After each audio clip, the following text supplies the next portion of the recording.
During the Silver Palace Dichotomy test, we got a small taste of seeing part of the world of Silvernia. So if you're interested in what that looks like, how you traverse around, and what you can expect, I'll show you that in this video. If you're interested in how the combat played out or the character mechanics, I'll link those videos down in the description for you. Now, as of right now, the main ways you traverse the city of Silvernia is going to be on foot running around. You can also use your horse.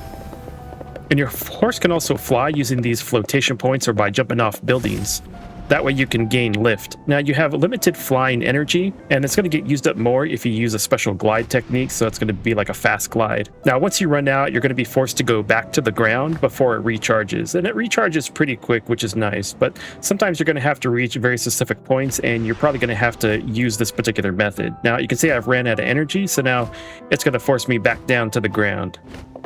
And then if I just sit there, you can see the recharge is happening here, and it only takes a couple of seconds. Now there's also grappling hook points, and you're going to learn this very early on in the game. And then sometimes those grappling hook points will actually lead you to these special tracks, and then you're going to use those to be able to kind of scale up the size of buildings. I kind of did it wrong there, but you get the idea. Now next to buildings, you're going to sometimes find these special energy ropes, and all you got to do is just attach to those, and they're going to send you up to scale these buildings as well. Now you also have teleportation points, and those are split between things like Cognito pins that you unlock once you actually have run over them, and those are going to be these little blue things on the map here. And then certain combat training zones, you can see those with the two little swords, you can fast travel to as well. Some of them will say you can only track, and then other of them are going to let you fast travel. So you can utilize both of those aspects, the Cognito pins as well as the combat sections, in order to fast travel and get your way around the city. Now there's only a certain amount of the city that's actually opened up here in the beta, and I'll show that to you in a second here. This is pretty much everything that we have access to. You can see that there's a border around where I'm at, so this is the whole part of the city, and it's actually quite large. It does take you a while to traverse it if you were to do it just on foot or even by horse, so it really does have this effect of feeling like a live and breathing city. And there is some weather effects. You have the daytime. Right now there's a little bit of fog. That's not just like some type of volumetric fog that's in part of the game to hide the draw distance. That's actually just part of the weather effect of the game. But there's also things like rain, and there's daytime and nighttime in this game. You'll see people walking around. They're not quite as interactive as they are in like NTE, Neverness to Everness, but they are there. So I'm hoping that in the full game we'll be able to actually maybe interact with people more often.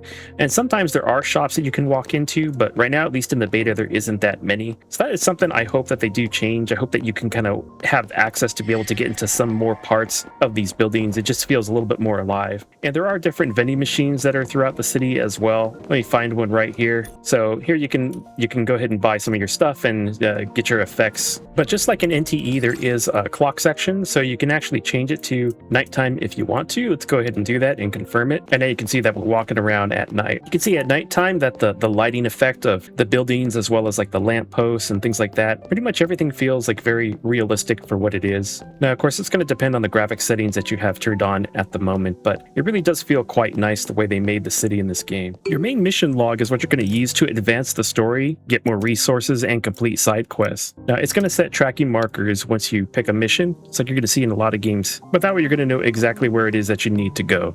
Now, there are some missions that might be area-based and it'll send you to a zone, but then you need to figure out, according to the mini-map on the bubble, it's going to give you on what it is that you need to do from there. So they might just give you a general area, and then you kind of have to find the item or talk to the person, find a person that you need to converse with within that zone. And then sometimes when you're running around, you're going to see these like kind of spur-up moment, like little missions. This person here is a perfectionist maid, and if I talk to her, what she's going to do is she's going to point out that there's like some rubbish or some type of trash or something that's out of place that I need to be able to use my little force power here to be able to set back into place. Sometimes you might come across like gangs of enemies or other little things like that, and they're the little spur of the moment. They're not really part of the main quest. They're not really part of the main side quest, but they're just there for you to be able to use and get more resources from. Now, throughout the game, you're also going to come across a lot of different types of chests. You're going to want to open those. Some of them are going to be purple, some are going to be reddish, and they're all going to give you different rewards. Now, sometimes there's going to be these particular little cubes that you need to put in place, and then once you do that, sometimes it'll open a chest, other times it'll open gates as well. And then those gates could just be a shortcut. That way when you're running through, you can do that easily, or it might be to get access to some other type of chest. So that's the rundown of the exploration. You'll notice you see things like sky trams and rail trolleys in the game, but you couldn't actually utilize them in the beta. We'll have to see if they make those accessible in the next beta or the final release,